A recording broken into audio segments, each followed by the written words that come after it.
Okay, everybody. It's good to have you again over here for our 10-minute daily inspiration, all the way live from Boulder, Colorado. We're trying to stay safe, happy, and healthy over here. And I'd like to once again dedicate this class or this thought to those who are in need of a speedy recovery. So hopefully, may may God, may Hashem bless them with everything that they need. Um, to be able to come out of this on the better side for them and the families. All right, so today's thought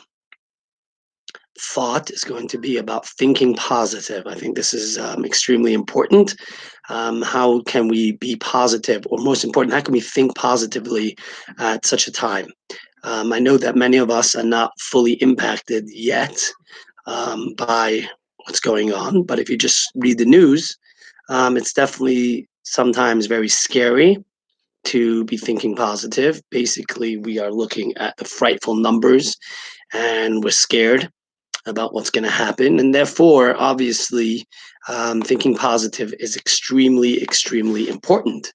So, back to the theme that we've been talking about from the book Positivity Bias, we have this entire idea that comes from a leader of the Chabad movement, Rabbi of blessed memory, Rabbi Schneerson, who passed away 25, 26 years ago.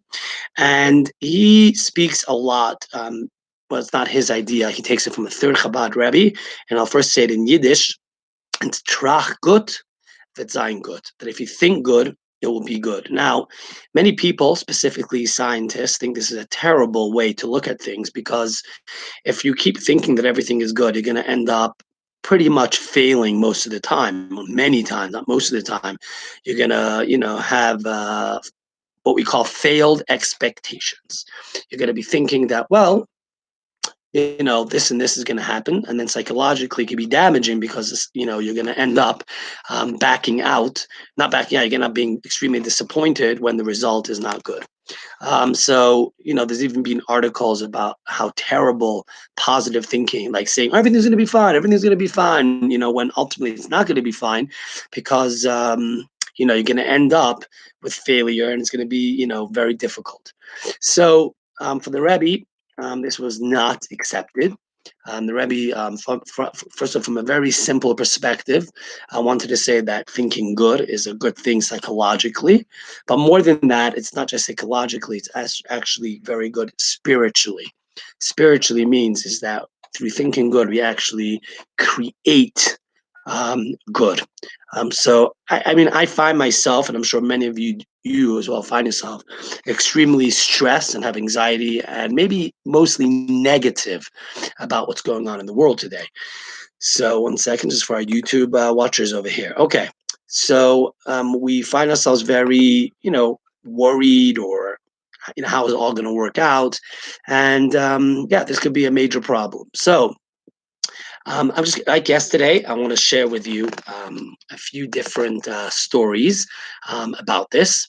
And one of them is about a young man. He lived in New York in 1957, and he received a letter because those days, it was pre today's world. He received a letter that his father was in critical condition.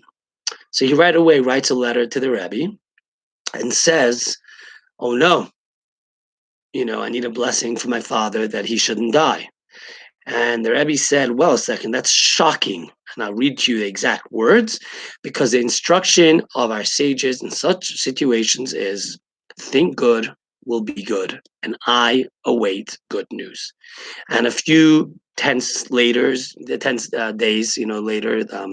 he received another phone call, and it's a letter, and it said, "Yeah, your father's actually better, and he's out of the hospital."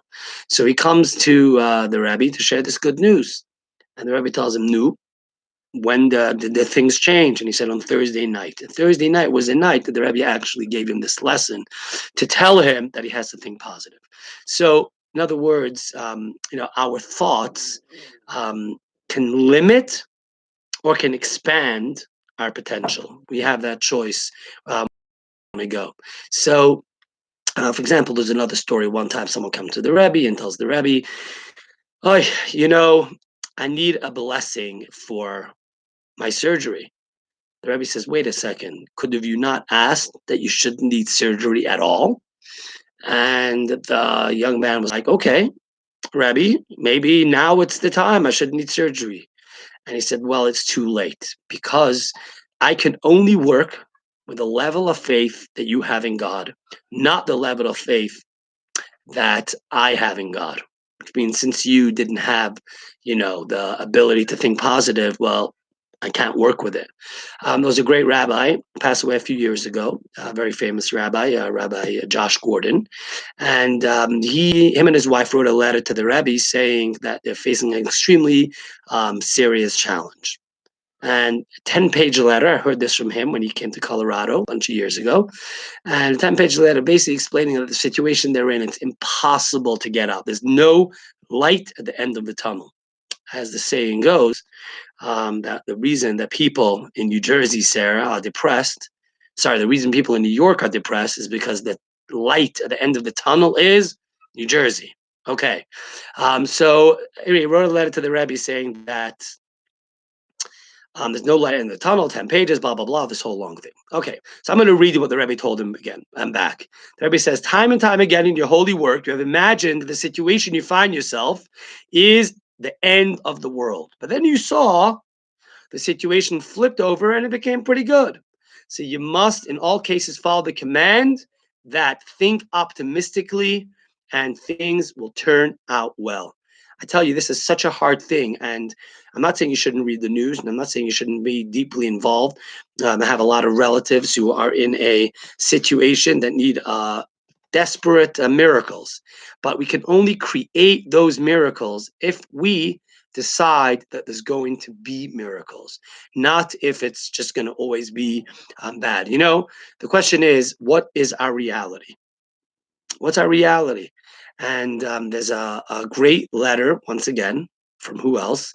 But the Rebbe. So somebody who, said to the Rebbe that it's so bad, it's so wrong, and my life, my life is all messed up. What should I do? And the Rebbe said to him like this. When I'm pleased, so the Rebbe gives him this whole explanation of what he should do. But then the basic thing is even how great doctors can make mistakes. Fine. Then the Rebbe says like this: observing life in general, we see so many things that are strange and unbelievable that to be truly realistic, one cannot consider anything as impossible. Which means what is reality? Is reality the way we see reality? Is reality the way the way we see all this, all this tragedy? Or is reality, right, that what's truly real is that it's impossible? And obviously, if we want to take a moment, we can all know ourselves in life that we have no idea what reality is. The only thing we know is what happens. And so we should always focus in our minds that the reality could be beautiful. And, it's not always easy, but ultimately, I'll say this is that living life with anxiety is natural. Living life and being positive is not natural, but it's what works. And so, trach gut wird sein gut, thinking positive, so it should actually be positive, is the best way, not just psychologically, because, maybe it won't be good and whatever. Spiritually, according to our tradition, if you actually think good, good will happen. The reality will change. And so I encourage you all here today to take a moment, take a few hours, stop following everything that's going on, and instead be focused on the positive reality that could happen. And yeah, the same God that created this mess, the same God can change it in 1 minute. We can find a cure in 2 minutes. And suddenly the whole situation changes and all the panic will disappear. So my l'chaim to everybody today is trach gut. Let's think positive with our minds. If anybody needs a little help, message Sarah over here who's watching. She's great at this. Thinking positive is the way to go. And finally, be besimcha, be happy, be joyous. Because if you have joy in your life, if you create joy in your life, then only good things will happen. And to that, my friends, to all of you watching, I say l'chaim.